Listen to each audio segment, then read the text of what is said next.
அனைவருக்கும் வணக்கம். இறைவத்திற்கு வந்துள்ள அனைத்து நல்லுள்ளங்களுக்கும் நன்றி. இன்று நாம் காண இருப்பது வீட்டில் கந்திஷ்டி விலகுவதற்கு அல்லது வீட்டில் நமது இறை சக்தி நிறைவதற்கு இந்த வழிமுறையை நீங்கள் பின்பற்றுங்கள்.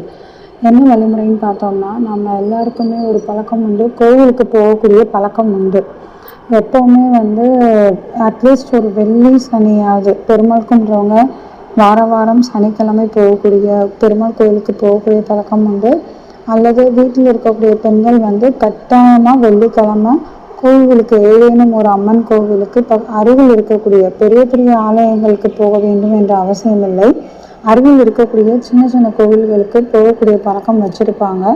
அப்படி இல்லாதவங்க வாரத்திற்கு ஒரு முறையேனும் வெள்ளி சனி அல்லது செவ்வாய் ஏதேனும் இந்த 3 நாட்களில் ஏதேனும் ஒரு நாட்களில் கோவிலுக்கு செல்லும் வழக்கத்தை பழக்கமாக்கி கொள்ளுங்கள்.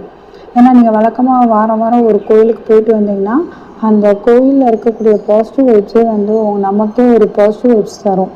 நீங்கள் சொல்லுவாங்க இல்லையா, சோம்பேறித்தனமாக இருக்கும், எந்த வேலையுமே ஓட மாட்டேங்குது, ஏதோ அடிச்சு போட்ட மாதிரி இருக்குது, வீட்டில் எந்த வேலையுமே செய்ய பிடிக்கலை அப்படின்னு ஒரு மனநிலை இருக்கும். அந்த மாதிரி மனநிலைக்கு எல்லாமே நீங்கள் வாரம் ஒரு முறை கோவிலுக்கு சென்று வரக்கூடிய பழக்கம் இருந்தால் ரொம்பவும் நல்லது. அந்த கோவிலுக்கு போகும்பொழுது என்ன ஆகும்னா, நம்மக்கிட்ட அங்கே அடிக்கக்கூடிய மணி ஒலிக்கும், அந்த மந்திரம் ஓதி அம்மன் அருகில் நம்ம போய் நின்று வேண்டும் பொழுதோ, அதாவது சுவாமி அருகில் அம்மனோ பெருமாளோ எந்த சாமியாக இருந்தாலும் சரி, அவங்க அருகில் போய் நின்று நம்ம வேண்டும் பொழுது அங்கே ஏற்படக்கூடிய ஒரு நேர்மறையான அதிர்வலைகள் நம் உடம்புக்கும் நம்ம எண்ணத்துக்கும் மனதிற்குள்ளும் அந்த அதிர்வலைகள் வரும். அதுக்கானதான் வாரம் ஒரு முறை கோவிலுக்கு செல்ல வேண்டும் என்று கூறுகின்றார்கள். இதே நீங்கள் பெரிய ஆலயம், உங்கள் வீட்டு அருகில் பெரிய பெரிய ஆலயம், எடுத்துக்காட்டு சொல்லணும்னா மீனாட்சி அம்மன் கோயில் பக்கத்தில் இருக்கீங்க, இல்லை சென்னைனா கபாலீஸ்வரர் கோயில், மருந்தீஸ்வரர் கோயில், பெருமாள் கோயில் பக்கம், பெரிய பெரிய பெருமாள் கோயில் பக்கத்துலலாம் இருக்கீங்கன்னா அந்த மாதிரி கோயில்களுக்கும் சென்று வர மாதிரி நீங்கள் பழக்கமாக்கி வச்சுக்கோங்க.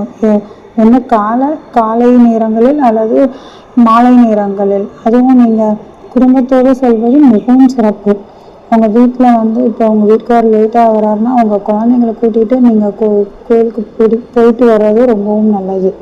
அந்த மாதிரி கோவிலுக்கு போயிட்டு வரும்பொழுது என்ன பண்ணுவாங்கன்னா, நமக்கு பூக்கள் தருவாங்க. சில பேர் கட்டின பூக்கள், வெள்ளை பூக்கள் கட்டின பூக்களாக இருந்தால் ரொம்பவும் நல்லது தான். உதிரி பூக்கள் சில இடத்துல தருவாங்க. சிலர் ரோஸ், இந்த மாதிரி விதவிதமாக பூக்கள் தருவாங்க. அதாவது சுவாமியின் கருவறையிலிருந்து எடுத்து வந்த மலர்கள் அவை. நம்ம என்ன பண்ணுவோம், கட்டின பூ கொடுத்தோம்னா நம்ம தலையில் சூடிப்போம்.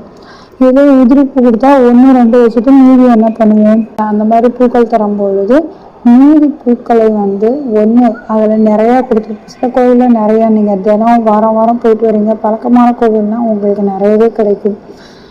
அதாவது கொஞ்சம் நாளாக எங்கள் வீடு பக்கத்தில் ஒரு துர்கையம்மன் கோவில் இருக்குது. நான் 8:30க்கு, அதாவது கோவில் பூட்டக்கூடிய சமயத்துக்கு தான் போவேன். எனக்கு அப்போ தான் நேரம் கிடைக்கும். வீட்டில் வெள்ளிக்கிழமை சாமிக்கு பூஜை எல்லாம் செய்து முடித்து விட்டு பசங்களுக்கெல்லாம் சொல்லி கொடுத்துட்டு ஒரு 8:30 போல தான் நான் கிளம்புவேன்.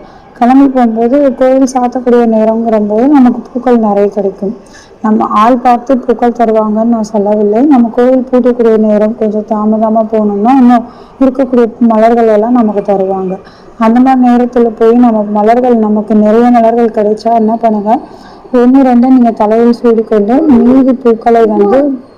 மீதி பூக்களை நீங்கள் என்ன செய்யலாம்னா, அதிலிருந்து ஒரு சில பூக்களை எடுத்து நம்ம பீரோவில் எப்பயுமே பணப்பெட்டி, ஏதாவது நகைப்பெட்டி எல்லாம் வைத்திருப்போம் இல்லையா, உள்ள லாக்கர், அந்த லாக்கருக்கு மேலே சாமி படம் போட்டிருக்கோம். அந்த சுவாமிக்கு நீங்கள் அந்த லாக்கரில் நீங்கள் அந்த பூக்களை வைக்கலாம்.